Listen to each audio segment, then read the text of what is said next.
یہ بات ذہن میں رکھیں کہ زندگی اور موت دونوں اللہ کی طرف سے اس کی پیدا کردہ مخلوقیں ہیں جو اس نے ہماری آزمائش کے لیے تخلیق کی ہیں۔ سورہ الملک کا ابتدائیہ اسی عنوان سے ہی ہے، الذی خلق الموت والحیات لیبلوکم ایکم احسن عملا۔ اس نے زندگی موت دونوں کو تخلیق کیا تاکہ وہ پرکھے، آزمائے، امتحان لے کہ تم میں سے اچھے اعمال کون کرتا ہے۔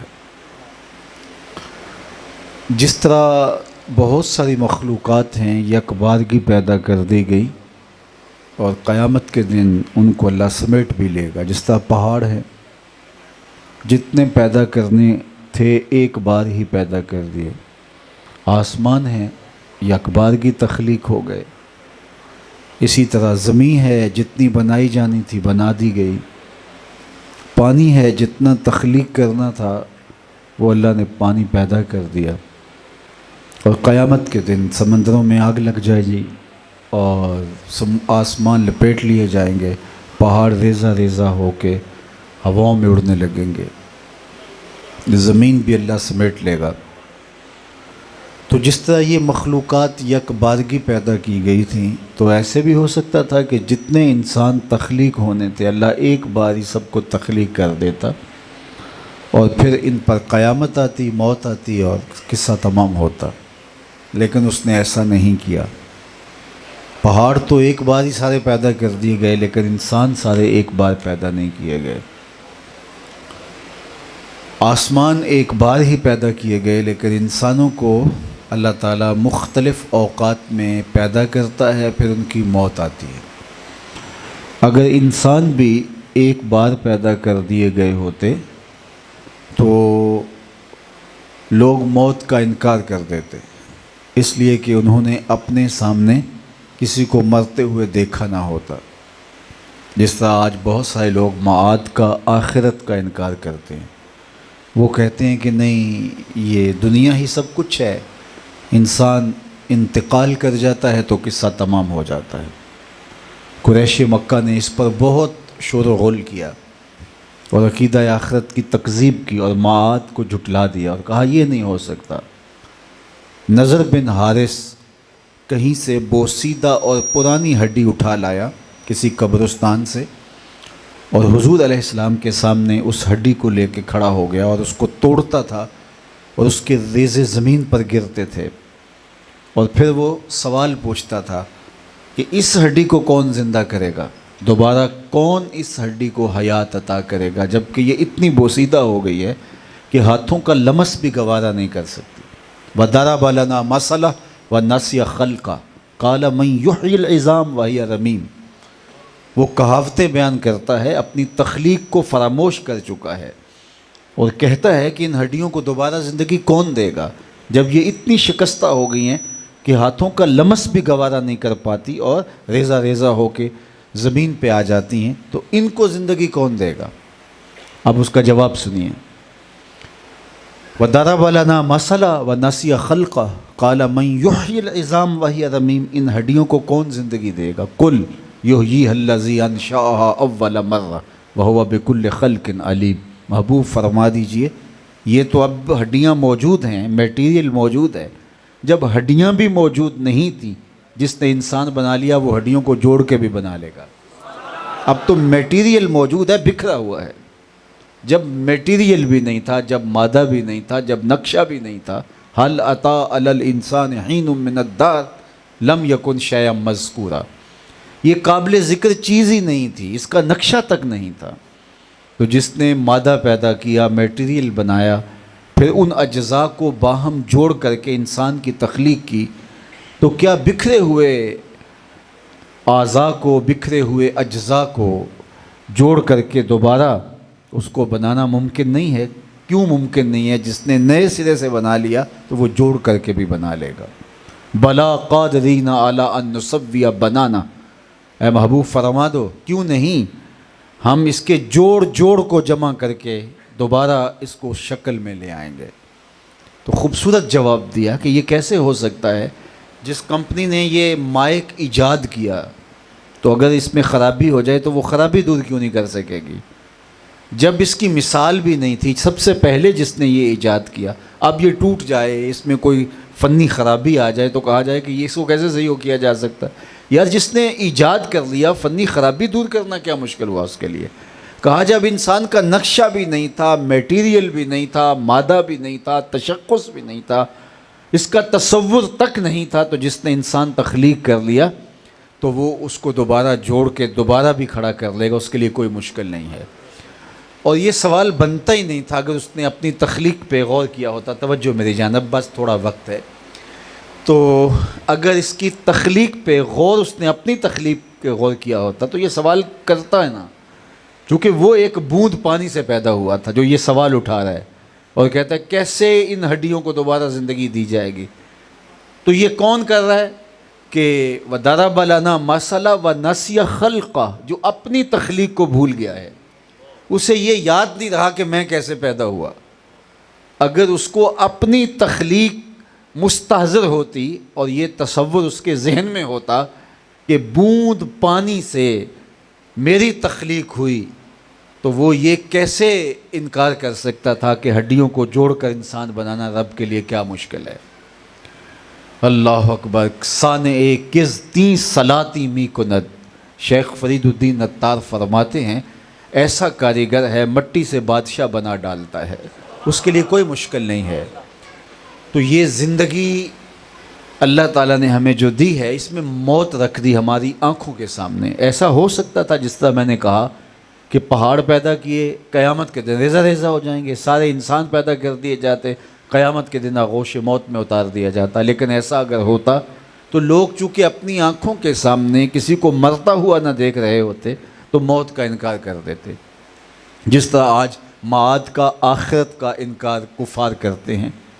بہت سارے لوگ عملاً انکار کرتے ہیں، مانتے تو ہیں آخرت کو، لیکن وہ صرف ایک ان کا ماننا اس یقین اور تیقن کے ساتھ جڑا نہیں ہے، کیونکہ آخرت کا یقین جب پختہ ہوگا آپ کے ساتھ تو آپ کی زندگی خود بخود مرتب ہوگی۔ مواخذے کا ڈر انسان کو منظم کرتا ہے۔ یہ ایک لفظ آپ سنتے ہیں کہ جس ملک کا عدالتی نظم ٹھیک ہو جائے وہاں جرائم نہیں ہوتے۔ کیوں؟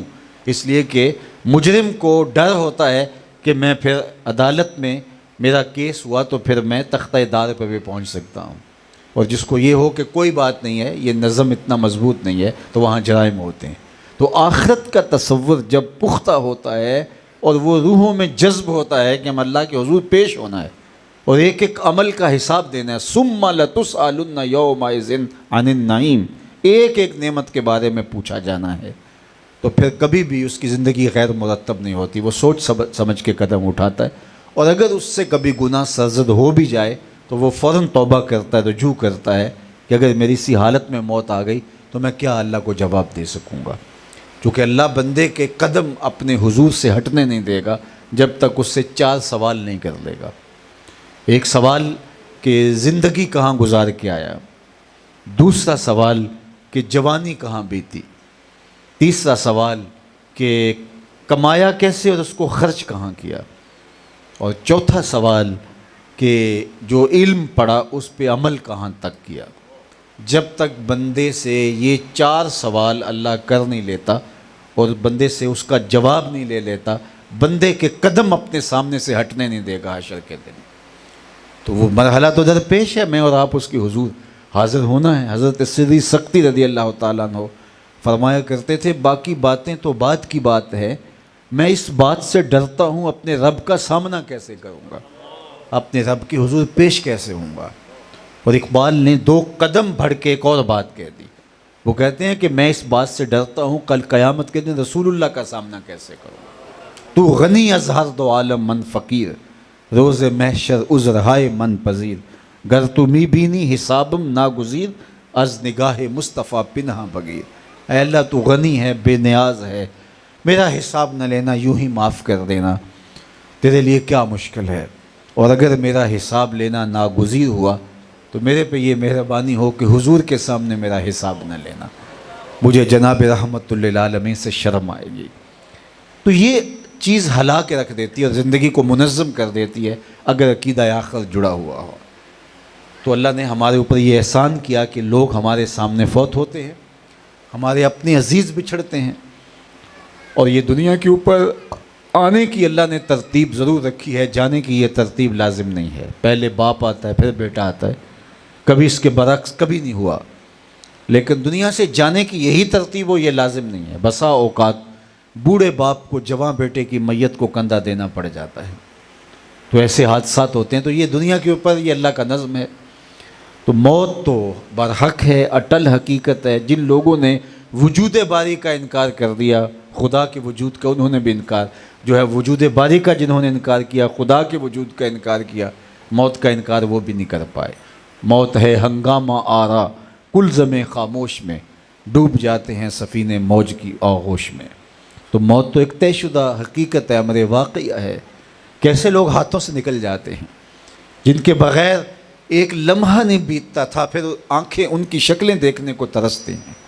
میاں صاحب نے کہا تھا جنہ باجوں ایک پل نہ گزرے وہ شکلیں یاد نہ رہیں۔ ایسے لوگ ہاتھوں سے نکل جاتے ہیں۔ کتنے ہم کھو چکے ہیں لوگ، رشتہ دار، عزیز، کلاس فیلوز، گلی محلے، بچے، بوڑھے، جوان، جن کے دم سے ہماری زندگیوں میں اجالے تھے، روشنیاں تھیں، جن کے دم سے بزم حیات میں رونقیں تھیں۔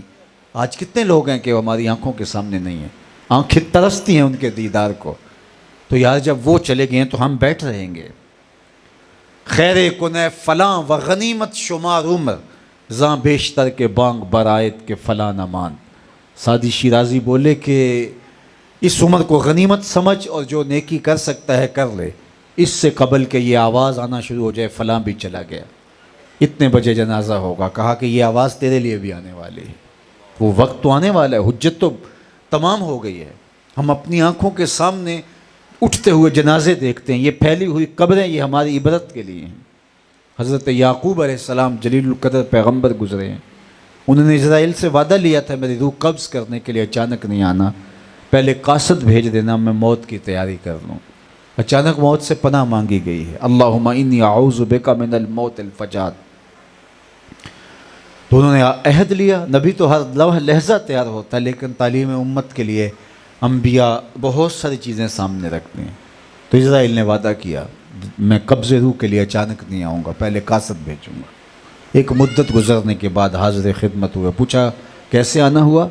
کہا قبض روح کے لیے آیا ہوں۔ کہا تم نے تو وعدہ کیا تھا اچانک نہیں آؤں گا، پہلے قاصد بھیجوں گا، تم نے کوئی قاصد نہیں بھیجا اور آ گئے۔ کہا حضرت میں نے تو قاصد بھیجے تھے۔ کہا میرے پاس تو ایک بھی نہیں آیا۔ تو عزرائیل گزار ہوئے حضرت آپ کے سامنے کتنے لوگوں کی موت واقع ہوئی، یہ میرا قاصد نہیں تھا تو اور کیا تھا۔